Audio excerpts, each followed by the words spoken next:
हाँ भाई बच्चनों, क्या हाल है। देखिए लास्ट वीडियो अच्छे से समझ में आया सब कुछ।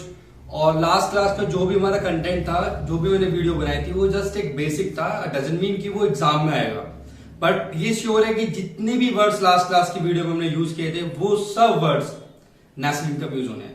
वो सब नेशनल इनकम का बेसिक होना होता है। और अगर आप इन वर्ड से फैमिलियर हो जाते हो तो आपको नेशनल इनकम ना बहुत इजी लगने लग जाता है, इसलिए आपको ये वर्ड समझा जाता है। ठीक है, आज जो मैं वीडियो बनाने जा रहा हूं, आज भी हम क्या करेंगे, नेशनल इनकम के थोड़े से बेसिक्स पढ़ेंगे। और मैं बता रहा हूं, अगर आपने सारा बेसिक्स क्लियर किया ना, न्यूमेरिकल्स ऐसे क्लियर हो जाएंगे आपके। ठीक है, बस एक क्लास आपकी हो लगेगी न्यूमेरिकल्स की बेसिक्स की। ठीक है, तो चलो फिर स्टार्ट करते हैं। थोड़ा सा और बेसिक्स है ना। सबसे पहले जो हमारे बेसिक में इंपॉर्टेंट है वो कॉन्सेप्ट समझना पड़ेगा आपको बेटा। डोमेस्टिक टेरिटरी, घरेलू सीमा। डोमेस्टिक टेरिटरी या इसको हम इकोनॉमिक टेरिटरी, आर्थिक सीमा भी बोलते हैं।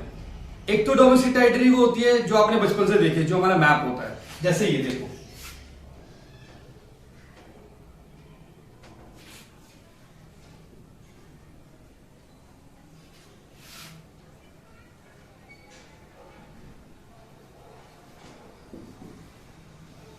ठीक है, ये हमारी डोमेस्टिक टेरिटरी है।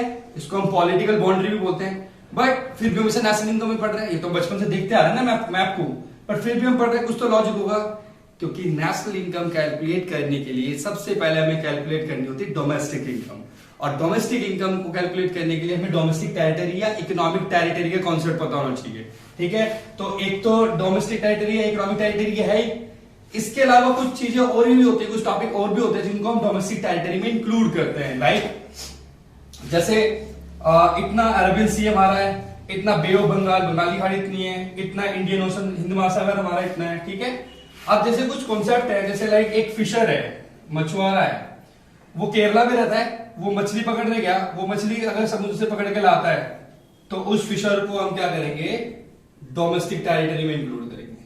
ठीक है, ऐसे सपोज करो एक शिप है, वो शिप हमारे मुंबई से निकला और मुंबई से गए अमेरिका, अमेरिका से जापान, जापान से अमेरिका, पूरे वर्ल्ड में वो कहीं पर भी घूम रहा हो, उसे हम क्या करते हैं, हमारे डोमेस्टिक टेरिटरी में इंक्लूड करते हैं। ऐसे मान लो दिल्ली से एक हमारा एरोप्लेन गया जापान, और ये aeroplane Japan, Russia, Europe, America, इनके बीच में ट्रैवल कर रहा है। ये पूरे वर्ल्ड में कहीं भी ट्रैवल कर रहा हो, इस एरोप्लेन को भी हम क्या करते हैं, अपने डोमेस्टिक टेरिटरी में इंक्लूड करते हैं। और डोमेस्टिक टेरिटरी का जो सबसे इंपॉर्टेंट कॉन्सेप्ट है ना भाई, वो है हमारा एम्बेसीज। एम्बेसीज का कॉन्सेप्ट समझ लो। पूरे वर्ल्ड की एम्बेसी हमारी इंडिया में होती है, हमारी एम्बेसी पूरे वर्ल्ड में होती है। ठीक है, तो हमारी एम्बेसी अगर पूरे वर्ल्ड में होगी तो वो हमारी डोमेस्टिक टेरिटरी का हिस्सा माना जाता है। और पूरे वर्ल्ड की एम्बेसी अगर हमारे इंडिया में होगी, वो हमारी डोमेस्टिक टेरिटरी का हिस्सा नहीं होगा। अब बहुत से लोगों को शायद हो सकता है कि एम्बेसीज के बारे में नहीं पता, तो एक मिनट में बता रहा हूं। एम्बेसीज क्या होता है, एम्बेसी को हिंदी में बोलते हैं दूतावास। पहले के टाइम में क्या होता था, तुमने सुना होगा कि राजा महाराजा होते थे, दूध भेजते थे। जैसे अभी रामायण में अंगद जी को भेजा था, हनुमान जी को भेजा था दूध बना के।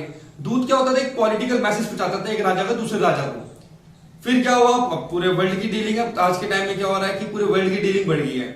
डेली डेली तो दूध नहीं भेज सकते ना, अमेरिका भेज रहे हैं, डेली जापान दूध भेज रहे हैं, तो उस दूध को रहने के लिए वहीं पर एक घर टाइप का बना दिया जाता है, ऑफिस टाइप का बनाया जाता है, उसे बोलते हैं दूतावास।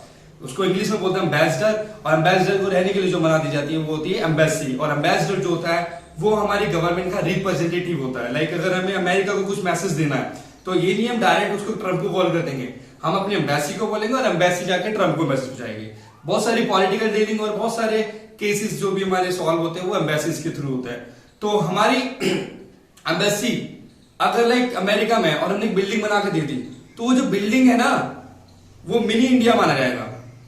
ठीक है, अगर वहां पर कोई पत्थर फेंक के मारता ना, तो ऐसा माना जाएगा कि वो इंडिया पे अटैक हुआ है। ये होता है कॉन्सेप्ट एम्बेसी। तो एम्बेसी हमारी पूरे वर्ल्ड में होगी, तो हमारी डोमेस्टिक टेरिटरी में उसमें काम करने वाले लोगों की इनकम हमारी डोमेस्टिक इनकम में ऐड होगी। और पूरे वर्ल्ड की एम्बेसी अगर हमारी इंडिया में है, इंडिया में कहां पर है, दिल्ली में। दिल्ली में कहां पर है, चाणक्यपुरी। तो वो जो हिस्सा है वो हमारे डोमेस्टिक टेरिटरी में इंक्लूड नहीं होता। क्लियर है, डोमेस्टिक टेरिटरी का कॉन्सेप्ट इसलिए पढ़ना होता है क्योंकि हम नेशनल इनकम कैलकुलेट करने से पहले डोमेस्टिक इनकम ऐड करते हैं, और डोमेस्टिक इनकम ऐड करने के लिए हमें पता होना चाहिए कि हमारी डोमेस्टिक टेरिटरी या इकोनॉमिक टेरिटरी में हम किस किस को इंक्लूड करते हैं। क्लियर है? इसको नोट करो जल्दी से फटाफट। हाँ तो भाई बच्चों, क्लियर है? कर लिया नोट? समझ में आ रहा है? अच्छा, जो ये हमारी डोमेस्टिक टेरिटरी होती है, इसमें ना बहुत सारे टाइप के लोग बाहर से आके रह रहे होते हैं, बहुत सारी कंपनीज बाहर से आई हुई है, बहुत सारी फर्म्स बाहर से आई हुई है। तो अब कॉन्सेप्ट अराइज होता है किसकी इनकम को हम ऐड करें और किसकी इनकम को ऐड ना करें। तो इसके लिए कॉन्सेप्ट बनता है नॉर्मल रेजिडेंट, इसको हिंदी बोलते हैं सामान्य निवासी। तो भाई एक तो होता सिटीजन, नागरिक, भाई हम इस देश में पैदा हुए हैं तो हम तो यहाँ के सिटीजन हैं, हमारी इनकम चाहे डोमेस्टिक हो चाहे नेशनल हो, दोनों में ऐड होगी। क्वेश्चन ये है कि जो बाहर से लोग आए हुए हैं उनकी इनकम की बात कर रहा हूं मैं, उसके लिए बना है कॉन्सेप्ट क्या है, नॉर्मल रेजिडेंट। तो नॉर्मल रेजिडेंट ऐसे किसी भी पर्सन, किसी भी फर्म, किसी भी कंपनी या किसी भी ऑर्गेनाइजेशन को बोला जा सकता है जो किसी देश में 1 साल से ज्यादा रह रहे हो और वहां पर उनका कोई ना कोई इकोनॉमिक इंटरेस्ट हो। Economic interest in the sense की लाइक वो कोई ना कोई इकोनॉमिक एक्टिविटीज कर रहे हो। मतलब नॉर्मल रेजिडेंट में हम किसी भी पर्सन को, किसी भी फैमिली को, सॉरी फर्म को, ऑर्गेनाइजेशन को या कंपनी को इंक्लूड करते हैं। तो जैसे कोई पर्सन है अमेरिका से आया हुआ है और हमारे यहां पर 1 साल से ज्यादा काम कर रहा है और अर्न कर रहा है, तो उसको हम अपने नॉर्मल रेजिडेंट मान के हमारे देश की डोमेस्टिक इनकम ऐड कर देंगे उसकी इनकम। कोई कंपनी है, जैसे बहुत सारी कंपनी पेप्सी आई हुई है, कोक आई है, सैमसंग से आया हुआ है, अपनी यहाँ पर फर्म खोली हुई है, कंपनी फैक्ट्री स्टार्ट की हुई है, उनको 1 साल से ज्यादा हो चुका है, तो उनकी इनकम को हम क्या करते हैं, अपने देश की इनकम मान के डोमेस्टिक इनकम ऐड कर देते हैं। बट रुको, कुछ स्पेशल केस ऐसे भी हैं जिनको चाहे 1 साल हो जाए, चाहे 5 साल हो जाए, चाहे 10 साल हो जाए, उन्हें कभी भी हम नॉर्मल रेजिडेंट नहीं मानते। वो कौन है प्लीज ध्यान दो, जिनको हम कभी भी नॉर्मल रेजिडेंट में इंक्लूड नहीं करते, जो एक्सक्लूडेड होते हैं लिस्ट में से। सबसे पहले कोई भी स्टूडेंट है, वो अगर इंडिया में पढ़ने आया है, ऑब्वियसली अगर ग्रेजुएशन करेगा तो 1 साल 2 साल 3 साल हो जाएंगे, जब तक वो पढ़ता रहेगा वो हमारा नॉर्मल रेजिडेंट नहीं होगा। लेकिन अगर कोई स्टूडेंट है जो पढ़ते पढ़ते साइड बाय साइड क्या करने लग गया, उसने लाइक जॉब करना स्टार्ट कर दिया कॉल सेंटर में पार्ट टाइम, तो क्या बन जाएगा, वो हमारे देश का नॉर्मल रेजिडेंट बन जाएगा उस टाइम। कोई भी प्लेयर अपनी कंट्री की तरफ से खेलने आया हुआ है, जब तक वो प्लेयर अपनी कंट्री की तरफ से खेलता रहेगा वो हमारे देश का नॉर्मल रेजिडेंट नहीं माना जाएगा। कोई भी लाइक आर्मी पर्सन जैसे अमेरिका वालों ने अपनी आर्मी वालों को अफगानिस्तान में छोड़ा हुआ था, इराक में छोड़ा हुआ था, उनको 1 साल 10 15 साल हो चुके थे वहां पर रहते हुए, पर डजंट मीन कि वो अफगानिस्तान के नॉर्मल रेजिडेंट होंगे, वो हमेशा अपनी कंट्री के रहेंगे, वो अपनी कंट्री को रिप्रेजेंट कर रहे होते हैं। कोई भी पॉलिटिकल पर्सन वो होता है जो एम्बेसीज में रहते हैं, उनको हम पॉलिटिकल पर्सन हम कंसीडर कर रहे हैं यहाँ पर। तो क्योंकि एम्बेसी हमारी डोमेस्टिक टेरिटरी में नहीं है, तो ऑब्वियसली वो लोग भी हमारे यहाँ के नॉर्मल रेजिडेंट में इंक्लूड नहीं होंगे।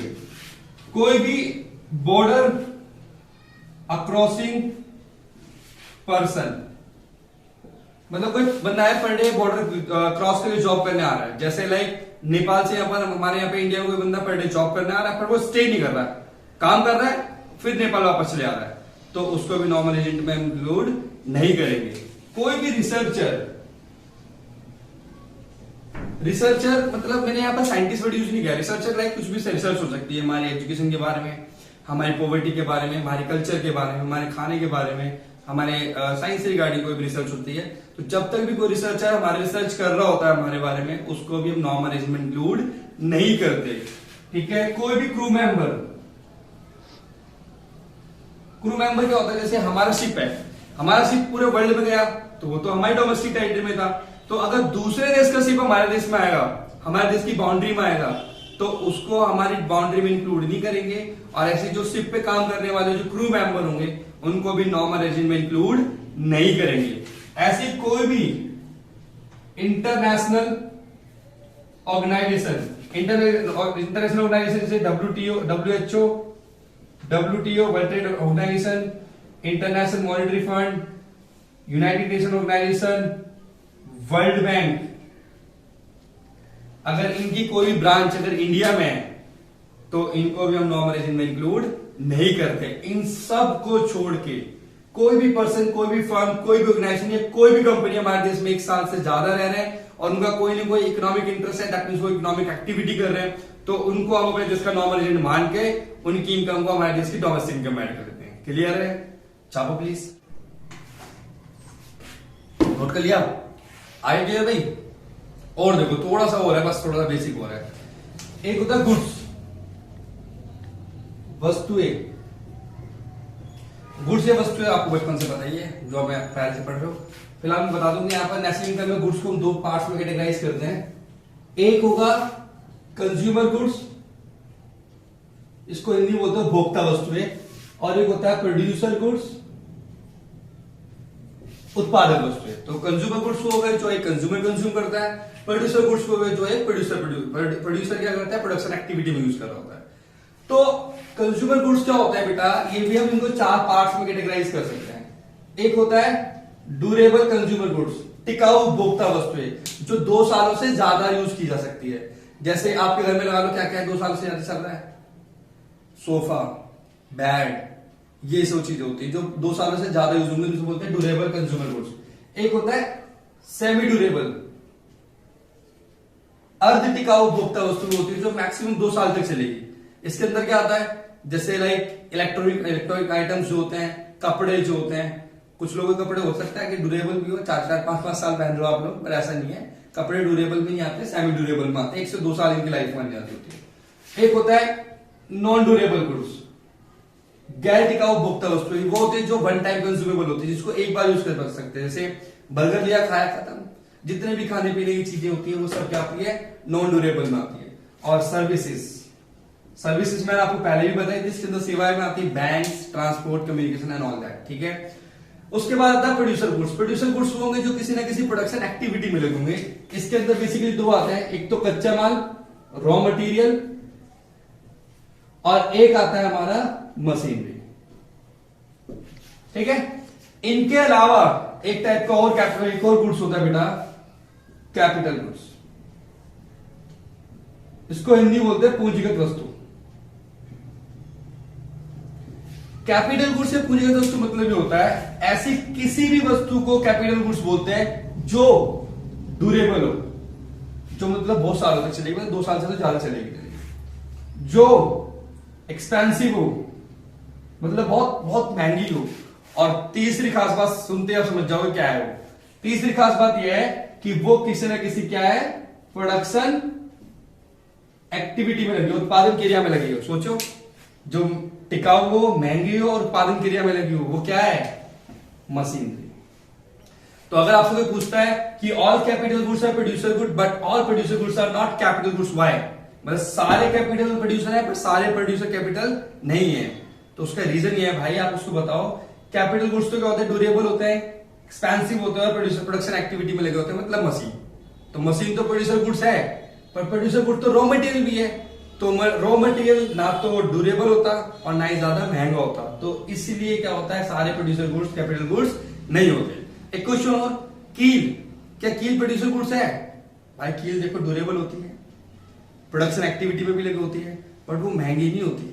तो इसलिए वो कील भी एक प्रोड्यूसर कैपिटल गुड्स नहीं है। क्लियर है? लेकिन रुको, ये जो गुड्स है ना, इनको हम दोबारा से 2 पार्ट्स में और कैटेगराइज कर सकते हैं, इनके अलावा भी। नोट करते रहना सारी की सारी चीजें, ठीक है।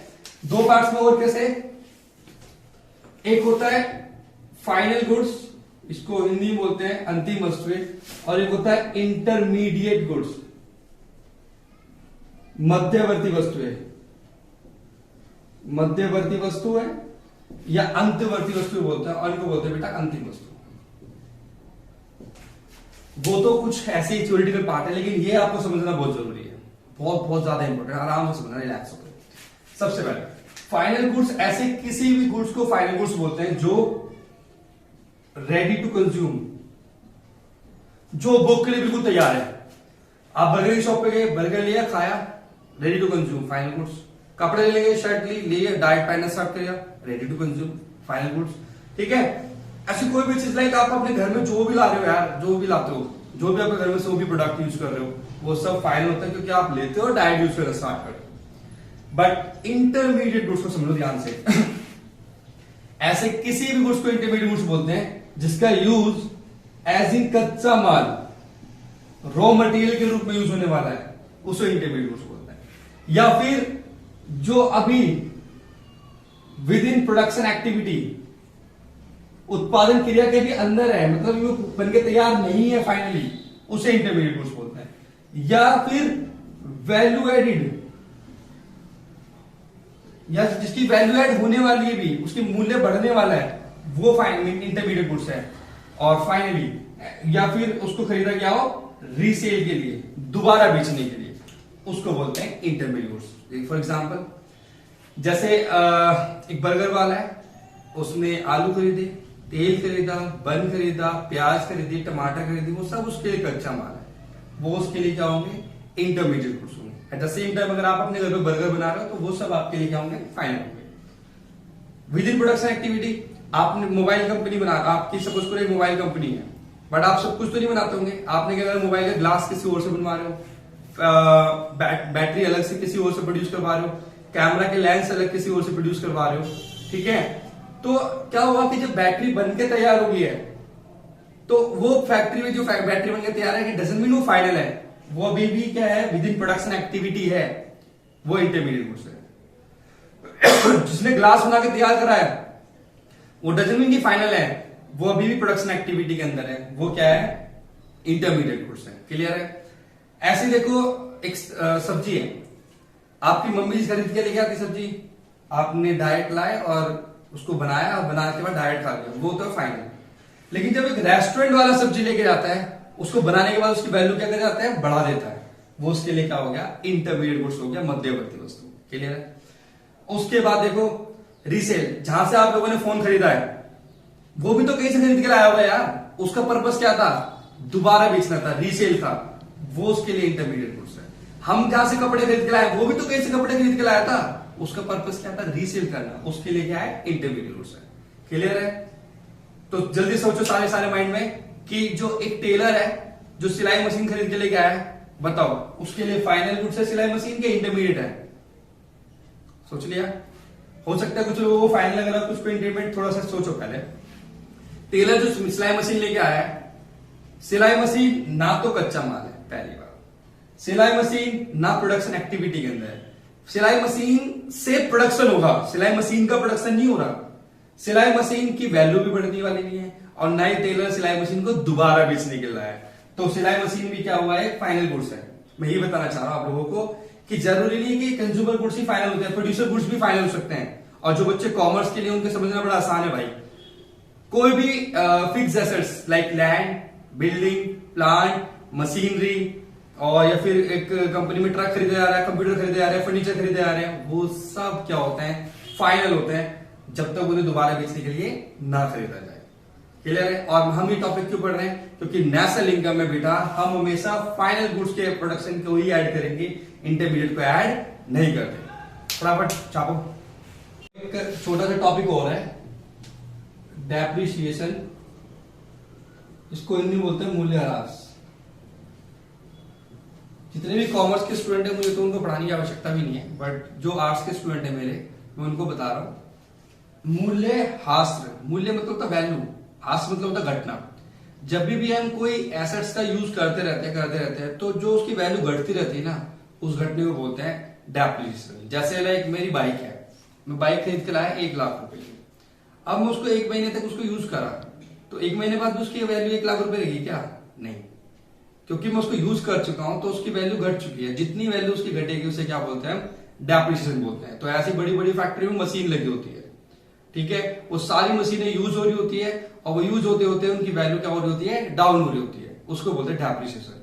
डेप्रिसिएशन क्यों पढ़ रहे हैं हम यहाँ पर नेशनल इनकम में, क्योंकि आप देखो 1 अप्रैल 2019 को हमने एक मशीन खरीदी 1 करोड़ रुपए की, 31 मार्च 2020 को हम उसकी वैल्यू जोड़ रहे हैं 1 करोड़, तो ये गलत कर रहे हैं ना हम। आज वैल्यू उसकी 1 करोड़ थोड़े ना है, 1 साल वो यूज हुई है, तो उसके अंदर डेप्रिसिएशन लगा होगा, उसकी वैल्यू घटी होगी, इसलिए हमें डेप्रिसिएशन समझना होता है। और जब हम न्यूमेरिकल्स यूज कर रहे होते हैं, तो आपको प्रॉब्लम यहाँ पर ये होती है कि डेप्रिसिएशन के बहुत सारे ऑल्टरनेटिव नेम आते हैं। हिंदी में तो उसको मूल्यह्रास या घिसावट वे भी बोल देते हैं। इंग्लिश में सही है, डेप्रिसिएशन ही बोलते हैं। और इंग्लिश में एक और वर्ड है consumption of fixed capital, Hindi में बोलते हैं उसको स्थिर पूंजी का उपभोग। ठीक है, ये डेप्रिसिएशन का एक और नाम है। न्यूमेरिकल्स हम पढ़ रहे होते हैं ना, सबसे ज्यादा ये नाम आ रहा होता है। और एक और वर्ड होता है करंट रिप्लेसमेंट कॉस्ट, चालू पुनर्स्थापन लागत। और आज का जो हमारा लास्ट टॉपिक है वो है इन्वेस्टमेंट। इसको हिंदी बोलते हैं निवेश। इसका एक और भी नाम होता है बेटा कैपिटल फॉर्मेशन भी बोल रहे होते हैं इसको इकोनॉमिक्स में, पूंजी निर्माण। ये भी जब आप न्यूमेरिकल्स यूज कर रहे होंगे ये भी नाम बीच में आ रहा होता है।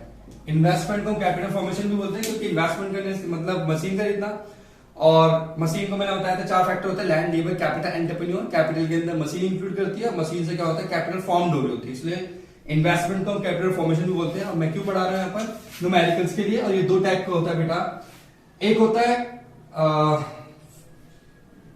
फिक्स्ड इन्वेस्टमेंट और एक होता है इन्वेंटरी इन्वेस्टमेंट। स्थिर निवेश जो फिक्स एसेट्स पे खर्च करते हैं, जैसे लैंड, बिल्डिंग, प्लांट, मशीनरी, इन सब पे खर्च को बोलते हैं फिक्स्ड इन्वेस्टमेंट। एक होता है इन्वेंटरी इन्वेस्टमेंट, माल सूची निवेश, जो हम कच्चे माल पे खर्च करते हैं। आज के लिए बस इतना ही, ठीक है। 2-3 दिन तक इस वीडियो को देखना है, अपने नोट्स बनाने हैं इजीली। और जब तक के लिए bye, thank you, good night.